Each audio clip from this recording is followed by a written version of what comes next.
अमरावतीमध्ये नोटबंदी विरोधात काँग्रेसच्या वतीने आज आक्रोश मोर्चा काढण्यात आला। नोटबंदी हा भारतातला सर्वात मोठा घोटाळा असून याची निष्पक्ष चौकशी करण्यात यावी अशी मागणी यावेळी करण्यात आली। मुख्य मार्गावरून मोर्चा जिल्हाधिकारी कार्यालयाच्या इथे पोहोचला आणि विविध काँग्रेसचे पदाधिकारी, आमदार यांच्यासह शेकडो कार्यकर्ते या मोर्चामध्ये सहभागी झाले। बँकेतील पैसे काढण्यावरील निर्बंध ताबडतोब हटवण्यात यावे। 8 नोव्हेंबर पासून पैसे काढेपर्यंत 18% व्याज देण्यात यावं। कॅशलेस व्यवहारातील चार्जेस बंद करावेत अशा विविध मागण्या मोर्चेकऱ्यांनी केल्या।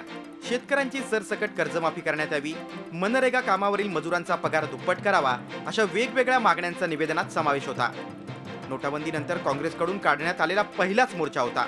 50% नफ्यावर आधारित भाव देण्याची घोषणा पंतप्रधान नरेंद्र मोदी यांनी केली होती, ती तातडीने लागू करावी अशी मागणी आमदार वीरेंद्र जगताप यांनी केली।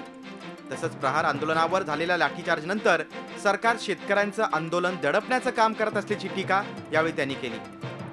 हार्दिक पटेल घ्या, कन्हैया कुमार घ्या, रोहित वेमुल्ला घ्या, जी आंदोलनं मोदी सरकारच्या काळात या देशामध्ये झाली ती सगळी आंदोलनं क्रूर पद्धतीनं दडपण्याचं काम, देशद्रोही ठरवण्याचं काम, म्हणजे ओबीसींचं आरक्षण मागण्यासाठी जेव्हा हार्दिक पटेल लाखोंच्या संख्येनं जनतेसह रस्त्यावर उतरला त्याला देशद्रोही ठरवण्याचं काम तुम्ही करता।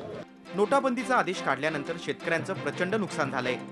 अवेळी नोटाबंदी केल्यामुळे सरकारनं काय साध्य केलं असा सवाल आमदार यशोमती ठाकूर यांनी विचारला।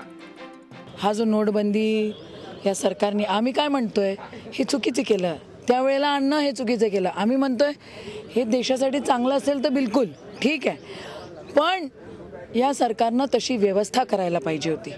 आत्ता जो टायमिंग होता यांचं नोटबंदी करायची तो बिलकुल चुकला।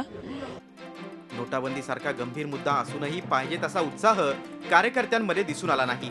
काँग्रेसचे 2 आमदार, अनेक माजी आमदार असूनही मोर्चात गर्दी खेचून आणण्यात ते अपयशी ठरल्याचं चित्र या निमित्तानं अमरावतीकरांना पाहायला मिळालं। Rajesh Sonone, Zee media, Amravati. Zee 24 तास रहा एक पाऊल पुढे।